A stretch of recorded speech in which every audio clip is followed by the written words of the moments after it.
ಎಲ್ಲರಿಗೂ ಶ್ರೀ ಕ್ರೋಧಿ ನಾಮ ಸಂವತ್ಸರ ಯುಗಾದಿಯ ಹಾರ್ದಿಕ ಶುಭಾಶಯಗಳು. ಎಲ್ಲರೂ ಇವತ್ತಿನ ದಿನ ಎಣ್ಣೆ ಸ್ನಾನ ಮಾಡಿ ದೇವ್ರ ಪೂಜೆ ಮಾಡಿ ಬೇವು ಬೆಲ್ಲ ತಿಂದು ದಿನಾನ ಶುರು ಮಾಡ್ತೀವಿ. ಮನುಷ್ಯ ಸುಖ ದುಃಖನ ಸಮಾನ ರೀತಿಯಲ್ಲಿ ನೋಡಬೇಕು ಅನ್ನೋದನ್ನು ಈ ಬೇವು ಬೆಲ್ಲ ನಮಗೆ ತಿಳಿಸ್ಕೊಡುತ್ತೆ. ಆದರೆ ನಾವು ಒಂದೊಳ್ಳೆ ಜೀವನ ಶೈಲಿಯಿಂದ ಅಂದರೆ ಒಳ್ಳೆ ಲೈಫ್ ಸ್ಟೈಲಿಂದ ನಮ್ಮ ಜೀವನದಲ್ಲಿ ಒಳ್ಳೆ ವಿಚಾರನ ಜಾಸ್ತಿ ಮಾಡ್ಕೋಬೋದು. ನಾನು ತುಂಬ ದಿನದಿಂದ ಸಕ್ಕರೆ ಮತ್ತು ಮೈದಾ ಹಿಟ್ಟನ್ನು ಅಡುಗೆಗೆ ಬಳಸ್ತಾ ಇಲ್ಲ.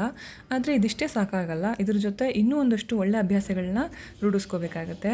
ಅದರಲ್ಲಿ ಇನ್ನೊಂದು ಹೊಸ ಅಭ್ಯಾಸ ಏನಪ್ಪ ಅಂತಂದರೆ ಅಕ್ಷಯಕಲ್ಪ ಅವರ ಆರ್ಗ್ಯಾನಿಕ್ ರೇಂಜ್ ಆಫ್ ಪ್ರಾಡಕ್ಟ್ಸ್. ಇವರ ಡೈರಿ ಪ್ರಾಡಕ್ಟ್ಸಲ್ಲಿ ಯಾವುದೇ ರೀತಿಯಾದಂತಹ ಸಿಂಥೆಟಿಕ್ ಹಾರ್ಮೋನ್ಸ್, ಆ್ಯಂಟಿಬಯೋಟಿಕ್ಸ್ ಅಥವಾ ಕೆಮಿಕಲ್ ರೆಸಿಡ್ಯೂಸ್ ಇರೋದಿಲ್ಲ. ಹಬ್ಬ ಅಂದರೆ ಎಲ್ಲರ ಮನೆಯಲ್ಲೂ ಪೂಜೆ ಮತ್ತು ಅಡುಗೆ ತುಂಬಾ ವಿಶೇಷವಾಗಿರುತ್ತೆ. ಅಕ್ಷಯಕಲ್ಪ ಅವರ ಹಾಲು ಮೊಸರು ತುಪ್ಪದಿಂದ ಇವತ್ತಿನ ಅಡುಗೆ ಇನ್ನಷ್ಟು ವಿಶೇಷವಾಗಿತ್ತು. 5 ಅಥವಾ 10 ವರ್ಷ ಆದಮೇಲೆ ನಮ್ಮ ಆರೋಗ್ಯ ಎಷ್ಟು ಚೆನ್ನಾಗಿರುತ್ತೆ ಅನ್ನೋದನ್ನು ನಮ್ಮ ಇವತ್ತಿನ ಅಭ್ಯಾಸಗಳು ನಿರ್ಧಾರ ಮಾಡುತ್ತಂತೆ. ಸೊ ಚೆನ್ನಾಗಿ ನಿದ್ದೆ ಮಾಡೋದ್ರಿಂದ, ರೆಗ್ಯುಲರಾಗಿ ಎಕ್ಸಸೈಸ್ ಮಾಡೋದ್ರಿಂದ, ಒಳ್ಳೆ ಫುಡ್ ಹ್ಯಾಬಿಟ್ಸ್ನ ಬೆಳೆಸ್ಕೊಳ್ಳೋದ್ರಿಂದ ನಮ್ಮ ಜೀವನದ ಈ ಬೇವು ಬೆಲ್ಲ ಏನಿದೆ ಇದರಲ್ಲಿ ಬೆಲ್ಲದ ಸವಿನ ನಾವು ಜಾಸ್ತಿ ಮಾಡ್ಕೋಬೋದು ಅಲ್ವಾ. ಸರಿ, ನನಗಂತೂ ಹೊಟ್ಟೆ ತುಂಬಾ ಹಸಿವಾಗ್ತಾ ಇದೆ, ಊಟ ಮಾಡೋಕ್ಕೆ ಹೊರಟೆ. ಒನ್ಸ್ ಅಗೇನ್ ಎಲ್ರಿಗೂ ಯುಗಾದಿ ಹಬ್ಬದ ಹಾರ್ದಿಕ ಶುಭಾಶಯಗಳು. Happy Ugadi everyone. Take care.